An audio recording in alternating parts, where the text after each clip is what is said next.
Representative Bentley has explained the bill. Would anyone like to speak against the bill? Representative Hudson, you're recognized to speak against the bill.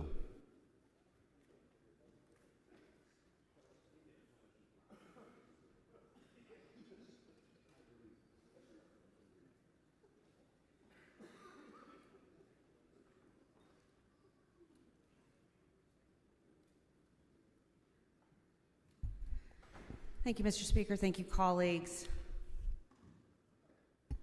Before I get started on my prepared remarks, I did want to point out that we do, in fact, have a criminal statute against exposing yourself in public. So for those of you concerned about that, that is a crime right now and would apply regardless of whether someone was exposing themselves in a bathroom or not. So this bill is being sold as a safety bill, and it's being sold as a way to protect women and girls from something. Fear, standing next to somebody they think is weird, I don't know. But nothing in this bill has criminal penalties. Let me repeat that. Nothing in this bill has criminal penalties. This is a civil cause of action. So you want to talk about a bill that opens the doors to the courthouse and lets people file frivolous lawsuits? This one is it. There is no requirement for any sort of damages. And you'll recall that when Representative Brown came down here earlier, he said that is an essential element of any claim. You could walk into a bathroom and see a trans person in there going into a stall, never talk to them, never say anything to them, never encounter them in any way, and you have a cause of action under this bill. There's no limit on the amount of damages for that cause of action. You could go into court and ask for $1 trillion because you watched a trans person walk into a stall. Or maybe someone you think is a trans person. Maybe it's someone that you think looks like a guy. There's nothing in here that says who's going to make this determination. So we're not talking about a public safety bill. What we're talking about is a litigation bonanza bill. Testimony yesterday in committee talked about the fact that women and children need to feel safe in bathrooms. Well, I have great news. We passed that bill in 2023. Act 615 of 2023 made it a crime for someone to enter a bathroom assigned to the opposite sex when they know that a minor is present if they entered that bathroom for the purpose of sexual arousal or gratification.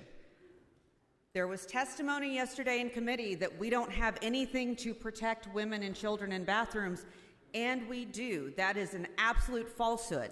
Under Act 615, that conduct is a Class D felony, which carries a prison sentence of up to 6 years and a fine of up to $10,000 for every occurrence. If that doesn't feel like protection enough, Arkansas has no less than 13 other laws already on the books that explicitly prohibit physical contact, physical assault, rape, sexual assault, and sexual violence against women, children, men, and every person in the state.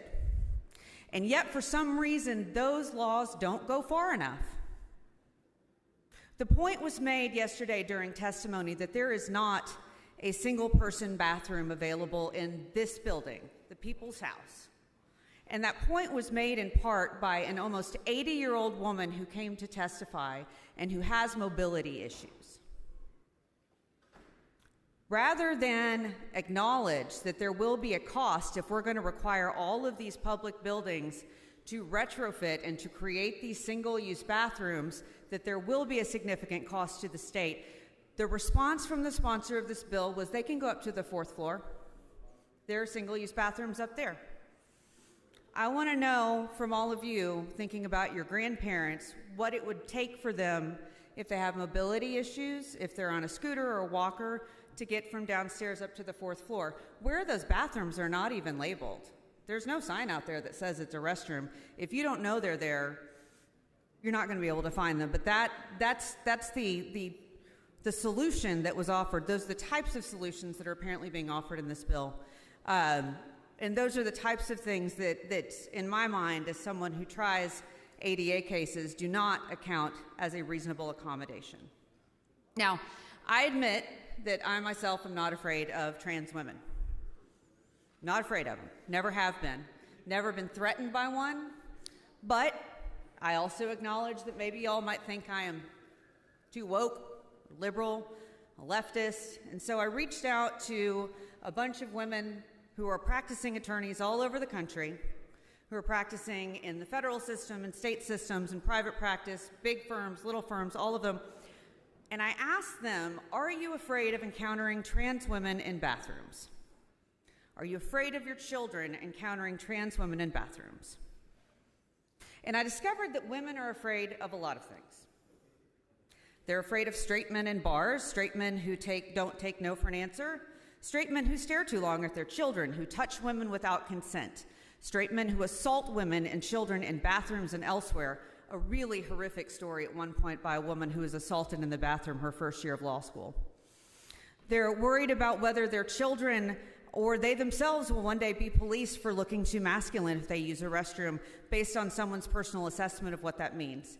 They're worried about being assaulted in parking lots, home invasions, online predators, sending their sons into men's bathrooms because they're afraid that men will sexually assault their boys because they can't go in with them. They're worried about sending their kids to sleepovers, contact with unrelated men like coaches, teachers, uncles, stepdads, pastors, others in authority. They're afraid of the dentist. Some of them are afraid of spiders. One mentioned being afraid of running out of toilet paper, girls' drinks being spiked, fentanyl, whether they're going to get fired, unsanitary public restrooms in need of cleaning, abusive spouses, discrimination against their children because they're black or biracial or Mexican or pretty much any other racial background other than white. They're afraid of going on dates with someone new who may hurt them, going on jogs by themselves in their own neighborhoods, being abused by their partner, people showing up unexpectedly at their doorsteps, and on and on. As one woman said, why would any man bother to put on a dress to go into a woman's bathroom and assault them when they can do it in broad daylight almost anywhere and get away with it? The most common response that women said they were afraid of was sending their kids to school or to church or to a concert and not having that child come back home. They're also worried for trans people. And they're worried about the fact that bills like these will subject trans people to more violence. And those concerns are likely merited, since increases in violence and harassment of trans people are noted in almost every single jurisdiction when these types of laws are enacted. Finally, I've come down every session since I started in 2021 now to talk about the fact that these bills are harmful to trans people and that the incidence of suicide attempts goes up every time one of these is on our calendar. I've been dismissed every session as being hysterical or making it up because my information has been largely anecdotal.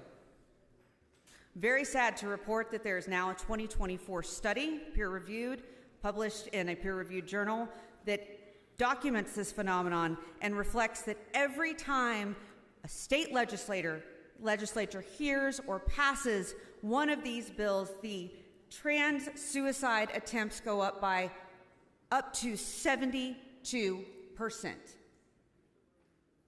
I can't think of any other thing that we do up here that causes people to try to kill themselves. And for what?